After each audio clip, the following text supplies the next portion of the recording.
ഒരു വാട്ട ഈറ്റിനിടെയാണ് കേട്ടോ. അപ്പോൾ രാവിലെ തന്നെ നമുക്ക് ബ്രേക്ക്ഫാസ്റ്റിന് ചപ്പാത്തിയും കിഴങ്ങറിയായിരുന്നേ. പിന്നെ പ്രത്യേകിച്ച് പറയുകയാണെങ്കിൽ ഇത് നാത്തൂൻ്റെ വീട്ടിൽ നിന്ന് കൊണ്ടുവന്നായിരുന്നു കേട്ടോ. അപ്പം പിന്നെ നമുക്ക് വീട്ടിൽ തന്നെ എപ്പോഴും പുട്ട്, ഇന്ന് അരിപ്പുട്ട് തന്നെയായിരുന്നേ.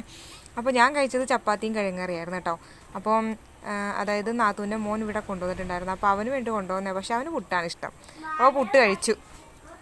അപ്പോൾ ഞാൻ ചപ്പാത്തിയും കിഴങ്ങറിയൊക്കെ കഴിച്ചിട്ടുണ്ടായിരുന്നു. അപ്പോൾ ഉച്ചയായപ്പോഴത്തേനും നമുക്ക് പുളിയച്ചാറുണ്ടായിരുന്നു, നമ്മുടെ ബീൻസ് മെഴുക്കുവരട്ടിണ്ടായിരുന്നു, പപ്പരക്ക കറി ഉണ്ടായിരുന്നു, ഉണക്കമീൻ വറുത്തതുണ്ടായിരുന്നു, രസം ഉണ്ടായിരുന്നു കേട്ടോ.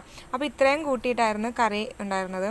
കാര്യം മീൻ കറി ഇല്ലെങ്കിൽ നമുക്കൊരു 4-5 കറിയെങ്കിലും ഉണ്ടാക്കേണ്ട ഒരവസ്ഥയാണ് കേട്ടോ. ഇപ്പോൾ മീൻ കുറച്ച് ദിവസമായിട്ട് കിട്ടുന്നില്ല.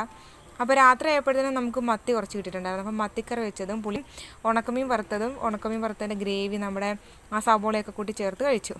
അപ്പോൾ വീഡിയോ ഇഷ്ടപ്പെട്ടെങ്കിൽ ലൈക്ക് ചെയ്യാൻ മറക്കരുത്. പുതിയൊരു വീഡിയോ ആയിട്ട് വരുന്നതായിരിക്കും. Thank you for watching.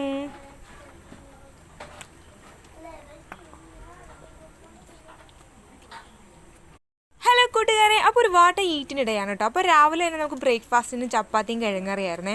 പിന്നെ പ്രത്യേകിച്ച് പറയുകയാണെങ്കിൽ ഇത് നാത്തൂൻ്റെ വീട്ടിൽ നിന്ന് കൊണ്ടുവന്നായിരുന്നു കേട്ടോ. അപ്പം പിന്നെ നമുക്ക് വീട്ടിൽ തന്നെ എപ്പോഴും പുട്ട്, ഇന്ന് അരിപ്പുട്ട് തന്നെയായിരുന്നേ. അപ്പോൾ ഞാൻ കഴിച്ചത് ചപ്പാത്തിയും കിഴങ്ങറിയായിരുന്നു കേട്ടോ. അപ്പം അതായത് നാത്തൂൻ്റെ മോൻ ഇവിടെ കൊണ്ടുവന്നിട്ടുണ്ടായിരുന്നു. അപ്പോൾ അവന് വേണ്ടി കൊണ്ടുവന്നത്, പക്ഷേ അവന് പുട്ടാണ് ഇഷ്ടം. അപ്പോൾ പുട്ട് കഴിച്ചു. അപ്പോൾ ഞാൻ ചപ്പാത്തിയും കിഴങ്ങറിയൊക്കെ കഴിച്ചിട്ടുണ്ടായിരുന്നു. അപ്പോൾ ഉച്ചയായപ്പോഴത്തേനും നമുക്ക് പുളിയച്ചാറുണ്ടായിരുന്നു, നമ്മുടെ ബീൻസ് മെഴുക്കുവരട്ടിണ്ടായിരുന്നു, പപ്പരക്ക കറി ഉണ്ടായിരുന്നു, ഉണക്കമീൻ വറുത്തതുണ്ടായിരുന്നു, രസം ഉണ്ടായിരുന്നു കേട്ടോ. അപ്പോൾ ഇത്രയും കൂട്ടിയിട്ടായിരുന്നു കറി ഉണ്ടായിരുന്നത്. കാര്യം മീൻ കറി ഇല്ലെങ്കിൽ നമുക്കൊരു 4-5 കറിയെങ്കിലും ഉണ്ടാക്കേണ്ട ഒരവസ്ഥയാണ് കേട്ടോ. ഇപ്പോൾ മീൻ കുറച്ച് ദിവസമായിട്ട് കിട്ടുന്നില്ല.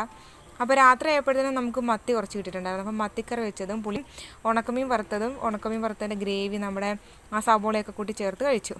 അപ്പോൾ വീഡിയോ ഇഷ്ടപ്പെട്ടെങ്കിൽ ലൈക്ക് ചെയ്യാൻ മറക്കരുത്. പുതിയൊരു വീഡിയോ ആയിട്ട് വരുന്നതായിരിക്കും. Thank you for watching.